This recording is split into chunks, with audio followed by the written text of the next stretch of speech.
कहानी की शुरुआत होती है शाम के वक्त से, जब एम नाम की एक लड़की अपनी गाड़ी ड्राइव करके एक डिनर पार्टी में जा रही होती है। रस्ते में वो फोन पर अपने बॉयफ्रेंड केविन से बात कर रही होती है। केविन बता रहा होता है कि वो ओकलैंड से आ रहा है और ट्रैफिक की वजह से लेट हो गया है। उनकी बातों में थोड़ी टेंशन महसूस होती है, क्योंकि केविन अपने काम के सिलसिले में 4 महीने के लिए वियतनाम जाने वाला है और वो चाहता है कि एम भी उसके साथ चले। लेकिन एम इस फैसले को लेकर कंफ्यूज है। बात करते हुए अचानक एम के फोन सिग्नल्स में गड़बड़ होने लगती है। केविन की आवाज़ कटने लगती है और तभी अचानक एम के फ़ोन की स्क्रीन पर एक बड़ा सा क्रैक आ जाता है, जैसे किसी ने उस पर जोर से मारा हो। हालांकि फ़ोन उसके हाथ में ही था और गिरा भी नहीं था। एम हैरान होती है, लेकिन वो इस अजीब घटना को इग्नोर करके आगे बढ़ती है। एम पार्टी वाले घर पहुंचती है, जो उसके दोस्तों माइक और ली का घर है। माइक किचन में खाना बना रहा होता है और ली एम का स्वागत करती है। वहां पहुंचकर एम देखती है कि ली एक अजीब सा मिक्सचर तैयार कर रही है। ली बताती है कि ये एक रेस्क्यू रेमेडी है जो स्ट्रेस कम करने के लिए है। वो बताती है कि इसमें नेचुरल चीज़ें हैं, जैसे इकिनेशिया, पैशन फ्लावर, वलेरियन और थोड़ा सा कैटामीन। माइक मजाक में कहता है कि कैटामीन तो घोड़े बेहोश करने वाली दवा हॉर्स ट्रैंक्विलाइजर है, पर ली कहती है कि ये बहुत कम मात्रा में है, बस मूड रिलैक्स करने के लिए। ये डिटेल आगे चलकर बहुत इंपॉर्टेंट होने वाली है, क्योंकि बाद में इस दवा पर शक किया जाता है।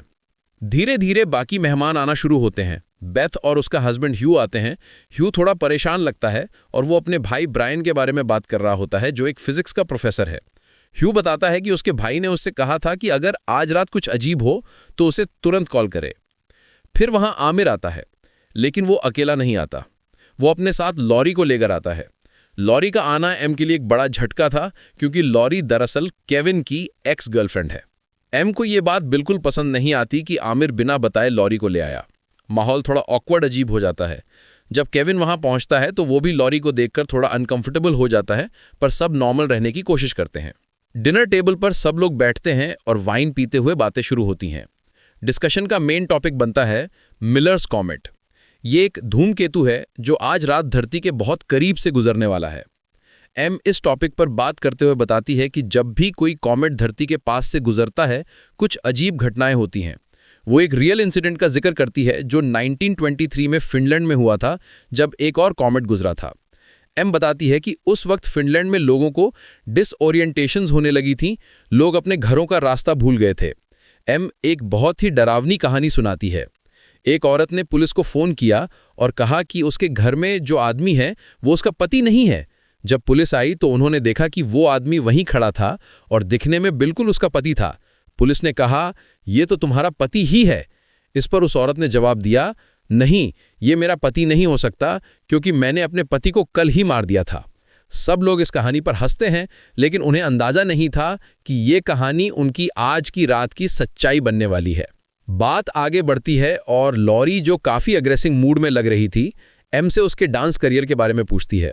एम बताती है कि वो अभी एक शो कर रही थी, पर चीज़ें प्लान के मुताबिक नहीं गईं। लॉरी सबके सामने एम को नीचा दिखाने की कोशिश करती है। वो कहती है कि उसने सुना था एम को स्वेटलाना, जो एक फेमस डांसर थी, का अंडरस्टडी बैकअप डांसर बनाया गया था। लेकिन जब स्वेटलाना शो नहीं कर पाई तो रोल एम को मिलने की बजाय किसी और लड़की कैथरीन मैरिस को मिल गया। लॉरी का कहना था कि एम के हाथ से एक बड़ा करियर अपॉर्चुनिटी निकल गया और कैथरीन मैरिस ने एम की पूरी जिंदगी चुरा ली। ये बात एम को चुभ जाती है। माहौल थोड़ा गर्म ही था कि अचानक लाइट चली जाती है। सिर्फ घर की लाइट नहीं गई थी, बल्कि जब वो लोग खिड़की से बाहर देखते हैं तो पूरा नेबरहुड घुप अंधेरे में डूबा हुआ था। सन्नाटा छा गया। माइक चेक करने के लिए फ्यूज बॉक्स के पास जाता है, पर सब कुछ ठीक होने के बावजूद बिजली नहीं आती। घबराहट बढ़ने लगती है।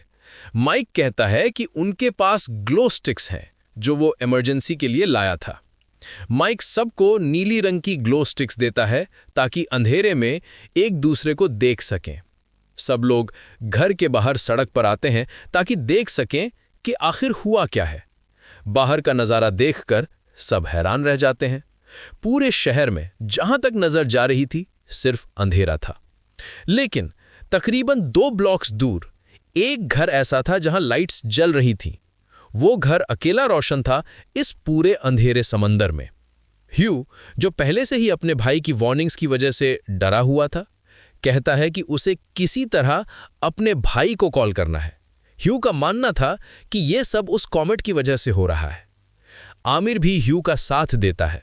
वो दोनों डिसाइड करते हैं कि वो उस रोशन घर तक चलकर जाएंगे और वहां के लोगों से लैंडलाइन फ़ोन यूज़ करने की रिक्वेस्ट करेंगे। बाकी लोग उन्हें रोकने की कोशिश करते हैं, कहते हैं कि अंधेरे में बाहर जाना सेफ नहीं है, लेकिन ह्यू जिद करता है।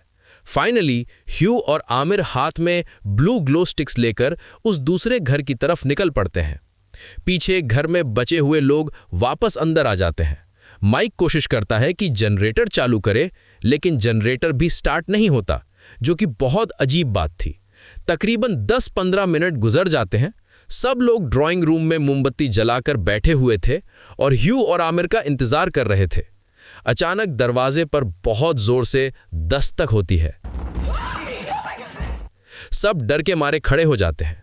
माइक दरवाजे की तरफ बढ़ता है और पूछता है, कौन है? लेकिन बाहर से कोई जवाब नहीं आता।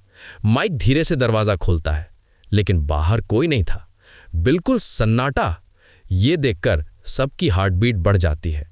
अगर कोई दरवाजा खटखटा रहा था तो वो इतनी जल्दी गायब कैसे हो गया? कुछ देर और बीत जाती है, फिर दरवाजा खुलता है और ह्यू और आमिर वापस आते हैं, लेकिन उनकी हालत देखकर सब डर जाते हैं। ह्यू के माथे पर खून लगा होता है और चोट का निशान होता है। वो बुरी तरह हाँफ रहे थे, जैसे किसी ने उनका पीछा किया हो। और आमिर के हाथ में एक लकड़ी का बॉक्स था। सब लोग उन्हें घेर लेते हैं और पूछते हैं, क्या हुआ? तुम्हें चोट कैसे लगी? और ये बॉक्स कहाँ से मिला? ह्यू थोड़ा संभलने के बाद जो बताता है, वो सुनकर किसी को यकीन नहीं होता। ह्यू बताता है, हम उस घर तक गए जहां लाइट जल रही थी। मैंने सोचा मैं दरवाजा खटखटाऊं, लेकिन वहां कोई जवाब नहीं मिला। फिर मैं पीछे की तरफ गया और खिड़की से अंदर झांका। एम पूछती है, तुमने क्या देखा ह्यू? ह्यू की आंखें फटी की फटी रह जाती हैं। वो कहता है, मैंने वहां एक डिनर पार्टी देखी। टेबल पर 8 लोग बैठे थे। मैंने वहां हमें देखा। मैंने वहां खुद को देखा, आमिर को देखा, एम को देखा। सब वहां बैठे थे। सब लोग ही ऊपर चिल्लाने लगते हैं, तुम पागल हो गए हो क्या? ये कैसे हो सकता है? माइक गुस्से में आ जाता है और कहता है कि ह्यू नशे में है या डर गया है, लेकिन आमिर बीच में बोलता है, ये सच बोल रहा है। और ये बॉक्स मैं वहां से उठा लाया। सबकी नजर उस बॉक्स पर जाती है। माइक, जो अब गुस्से में था, उस बॉक्स को खोलता है। बॉक्स के अंदर कुछ अजीब चीजें मिलती हैं।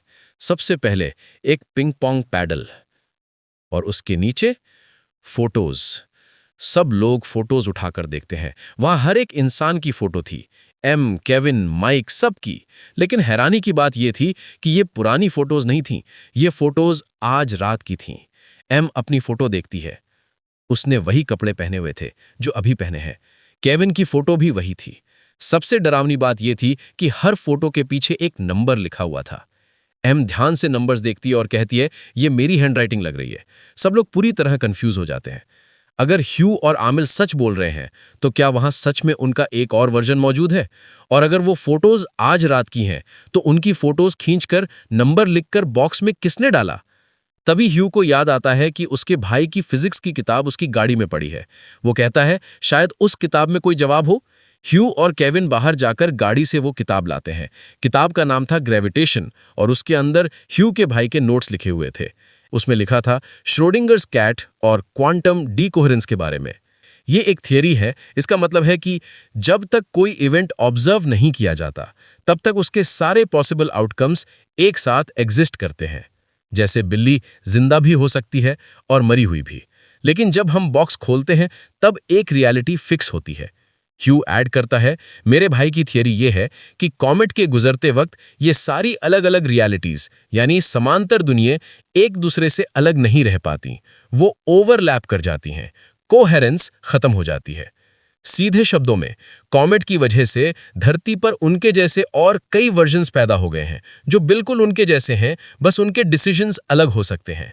और वो जो दूसरा घर है, वो पड़ोसी का घर नहीं, बल्कि उन्हीं का घर है, लेकिन किसी और रियलिटी का। ये सुनकर माइक का दिमाग घूम जाता है। वो शराब पी रहा था और अब उसका डर गुस्से में बदल रहा था। माइक कहता है, अगर वहां हमारे जैसे लोग हैं, तो क्या वो हमारे दोस्त हैं या दुश्मन? अगर उस दूसरे माइक ने शराब पी रखी है और वो हमें मारने आ गया तो? माइक डिसाइड करता है कि वो चुपचाप बैठकर हमले का इंतजार नहीं करेगा। वो कहता है, मैं वहां जाऊंगा और उनसे पहले कुछ करूंगा। माइक एक कागज पर एक ब्लैकमेल नोट लिखता है। वो नोट में लिखता है कि वो जानता है कि बेथ यानी ह्यू की वाइफ और माइक के बीच सालों पहले कुछ हुआ था और अगर वो लोग शांत नहीं रहे तो वो ये राज ह्यू को बता देगा। ये माइक का प्लान था दूसरे वर्जन के माइक को डराने का। बाकी सब लोग उसे रोकते हैं। एम और ली उसे समझाते हैं कि ऐसा मत करो, लेकिन माइक जिद पर अड़ा रहता है।